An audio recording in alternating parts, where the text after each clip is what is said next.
Welcome to the Crystal Library, a pocket-sized portal into the magical, mysterious, and sometimes misunderstood world of crystals. I'm your host, Ashley, and each week I'll guide you as we explore one enchanting stone, its history, lore, healing properties, and one easy way to invite its magic into your everyday life. Whether you're crystal curious or deep in the woo, this is your space to learn, explore, and expand your connection to the mineral realm, one glittering gem at a time. So, let's open the library and see which crystal wants to speak today. Welcome back to the Crystal Library on the Big Crystal Energy podcast. Hello, hello. Welcome to 2026. This is the first Crystal Library episode of the year, and I am doing a deep dive on my personal crystal of 2026, which I announced in the previous episode. I am obsessed with emerald. Obsessed with it. Here's my piece of emerald that I have, my emerald ring. Hello, hello. I feel very fancy. I don't have much emerald. I do have some like little teeny tiny little studs that my ex-boyfriend from college, his mom gave to me. I love those earrings though. I should have probably worn them, but I'm coming in hot after a busy day at work. But I was so excited to record this episode tonight because I am obsessed with emerald. So picture this, you guys. Okay, let's rewind. Let's rewind back to 1984. I'm dating myself, friends. I'm dating myself. Okay, so 1984. I was a tot. But there was a movie that came out called Romancing the Stone. And so if you are my age, or let's just say older, or you love classic movies, maybe you recall Romancing the Stone. It was an adventure movie with Kathleen Turner. And she was a romance novelist who was writing about adventure, but she lives in her safe life in New York City in her apartment. And she gets pulled into this real danger situation in the Colombian jungle searching for treasure, including this massive emerald called El Corazon, or the heart. And I am pretty sure I don't remember seeing this movie in 1984 because I was way too young to have remembered any details of this. But I do remember seeing this movie at some point in the 80s. And I remember the emerald very distinctly. And I was kind of obsessed. And as I mentioned in my previous podcast episode, when I was younger, my mom, she had this emerald ring and it was just costume jewelry, but I just thought it was so fabulous and glamorous. And she would probably be laughing to know that I've had like this core memory over this ring. I'm pretty sure she still has it in her jewelry box even today. But I just love that ring. And of course, my little kid hands, it was too small.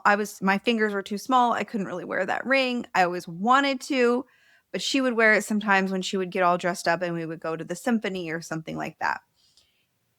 And so I really started thinking about this stuff because I always think about how so many things in our lives that we are obsessed with or excited about as adults really started from when we were children. And this is one of those things for me. And it's taken me many years to actually make this connection. But this pattern with emerald truly started in the 80s for me. And now it's just become this full circle situation. So I truly believe that emerald chose me this year for 2026. And I just didn't have the language for it when I was a kid. And so emerald stopped being some stone that I would just admire, and it has become something that I am now claiming. I am claiming emerald energy for the next year.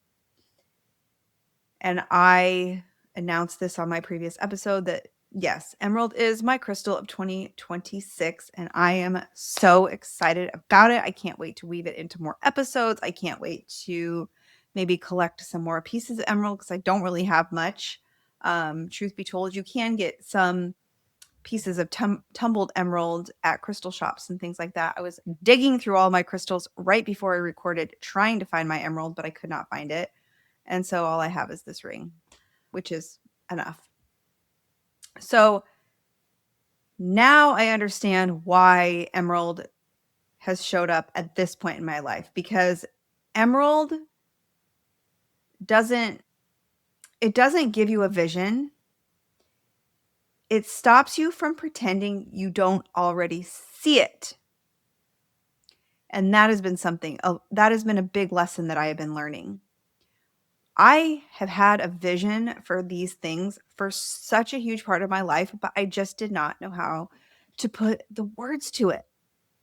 And so this is that time. This is the moment, right? So I want to talk to you first and foremost about what this stone actually is. Emerald is a variety of what we call beryl. And beryl is a silicate of beryllium and aluminum. Okay, sciencey people, come on board. Beryl itself is very common. It's found in pegmatites worldwide. It's not anything overly special. What makes emerald is the trace amounts of chromium or vanadium that are in it. So the impurity of the chromium or the vanadium that gets mixed into the beryl is what creates the value of this stone.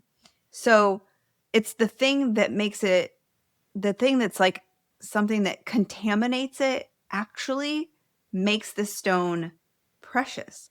And I was thinking about that.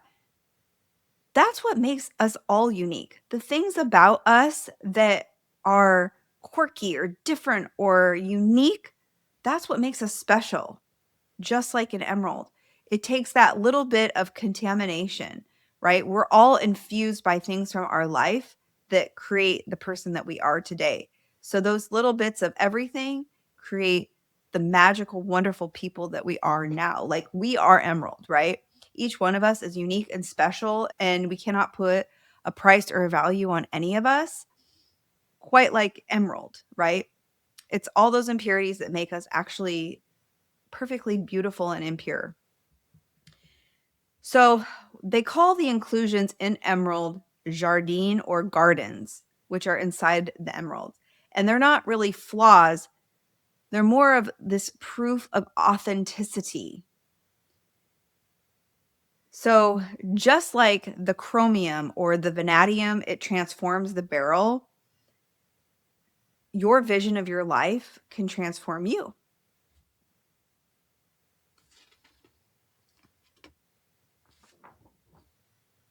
So the name emerald, it comes from smaragos in Greek. Okay, I'm butchering this. Smaragdos. Okay, in Greek. Okay, forget that. And Esmeralda in Spanish. And across cultures and time, everyone has just called it the green stone, right? Humans immediately recognized this stone as special. It has this universal magnetic pull. I know that I am not the only kid in the world that couldn't stop staring at this stone, right? So that's the basic science of it. But emerald has always been about more than just the geology of it, right? So I want to talk about Nicholas Pearson's book, The Witching Stones. Nicholas Pearson is absolutely phenomenal. If you are in the crystal world, you have to know who Nicholas Pearson is. He's been on the podcast before. He wrote this amazing book called The Witching Stones. And one of the stones that he talks about at the end is emerald. And so I would highly recommend getting this book. He talks about a lot of different things in this book. I think it's absolutely incredible. an incredible book. It was one of probably my top 5 books of 2025. But he does a whole section at the end of this book about this particular stone, and he connects emerald specifically to magic. And not just healing, but like magic itself. And he talks about the historical divination, how it was like a historical divination tool. It was used in scrying, prophetic dreams, vision work. He talks about ancient Egypt, how Cleopatra's emerald mines, she had emerald mines. She didn't just wear crystals, she actually hoarded them. And I also want to mention, just in the historical aspect of this stone, some lore, some history. I want to chat about Thoth's Emerald Tablet. This is a foundational text of Western magic and alchemy. Legend says that it was inscribed on an emerald tablet found in okay, once again, butchering names, Hermes Trismegistus's tomb. Okay. Hermes Trismegistus is the fusion of Greek Hermes and Egyptian Thoth, both gods of wisdom, magic, and vision. Okay, you guys, I'm sorry. That was horrible.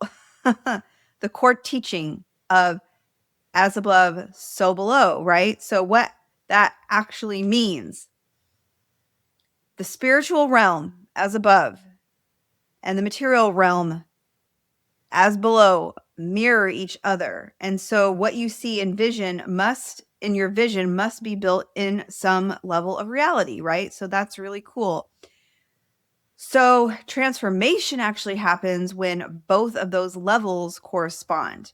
And this is why emerald is the stone of magic, because the stone itself proves the teaching.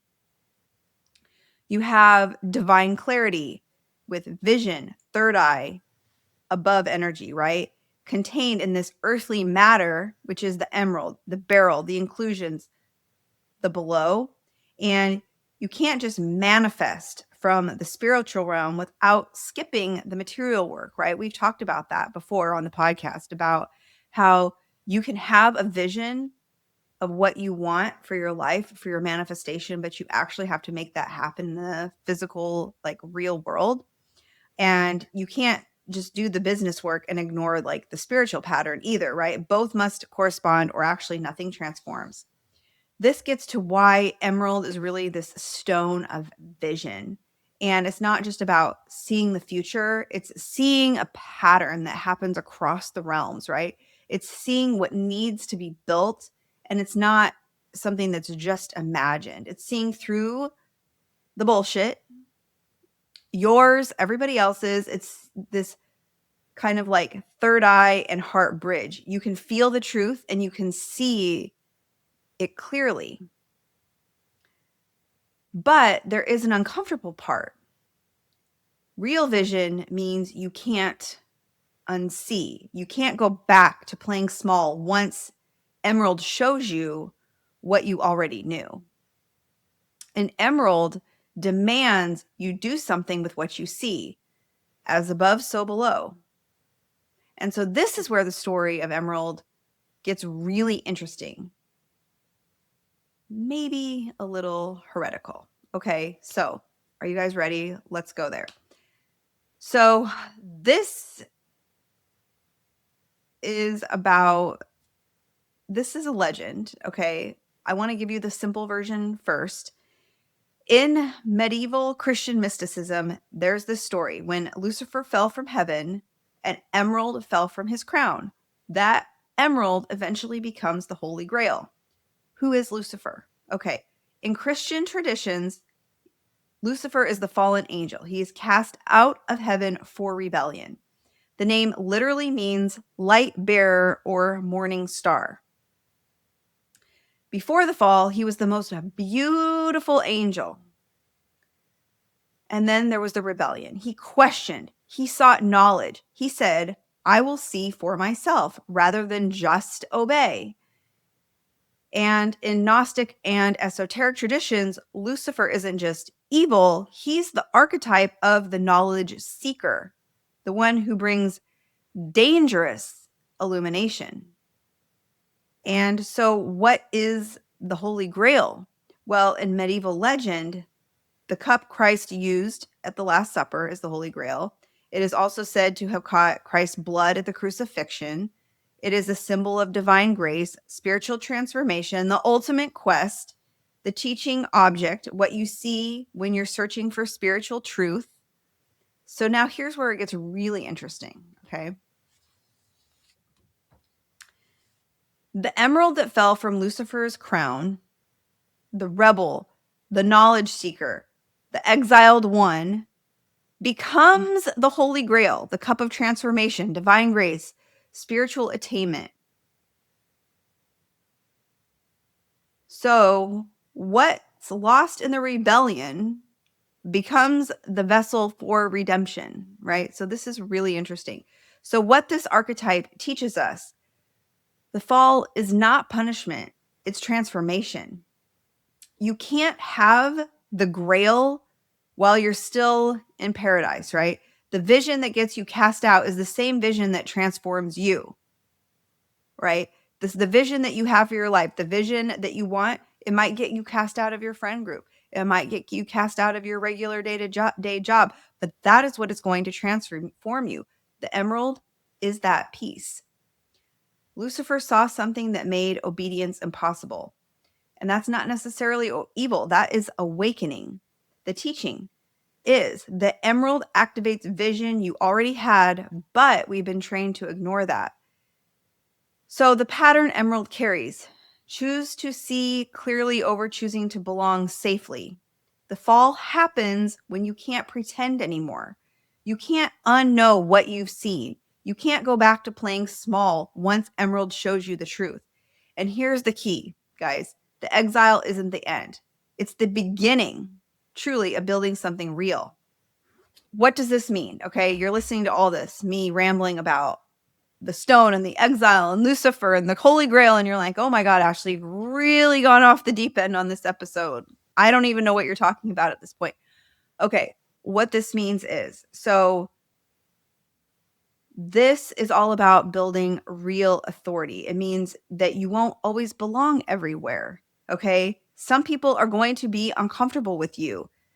Some people are going to be uncomfortable with the way that you show up. They're going to be uncomfortable with your clarity. They're going to be uncomfortable with your vision for your work. They're not going to like the business that you're building. They're not going to like the way that you're living your life, because the truth is that you're not going to always be palatable to every single person, right? And that's okay. We are not always going to be palatable to every single person in our lives. And this is where the marketplace will test us, whether our vision is costume jewelry or the real stone, right?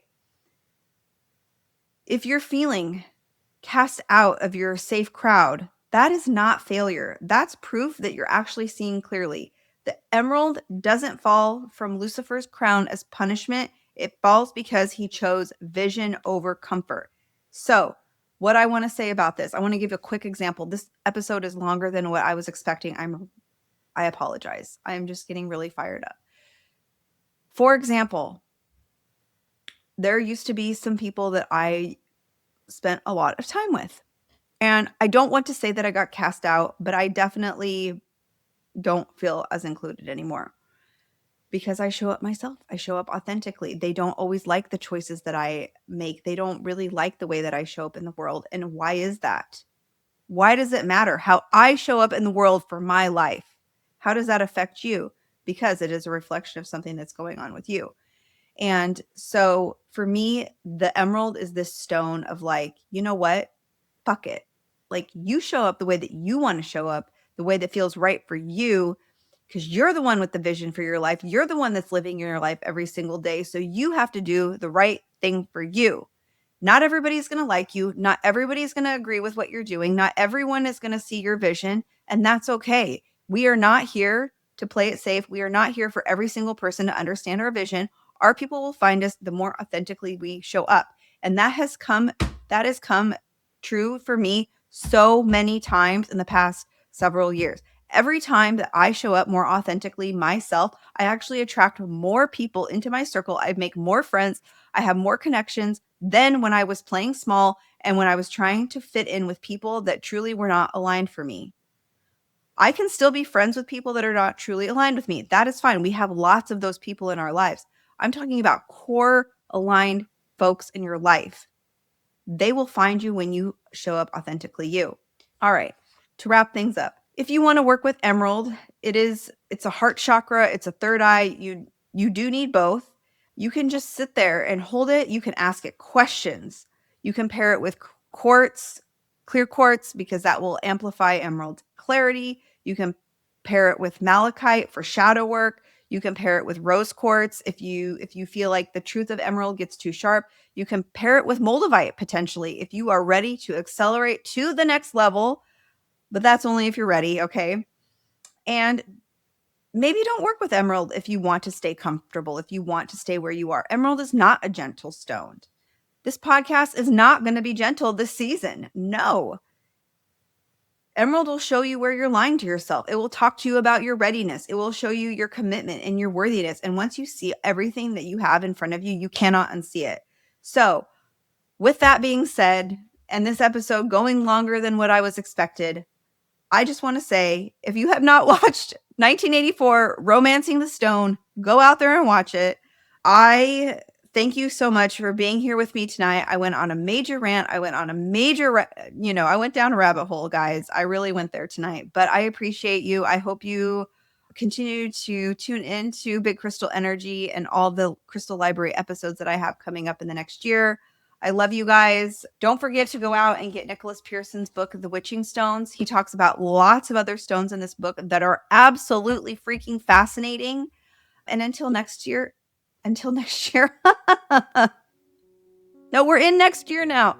Until next time, trust what you see, even when it gets you cast out. Bye. And go get some emerald, okay?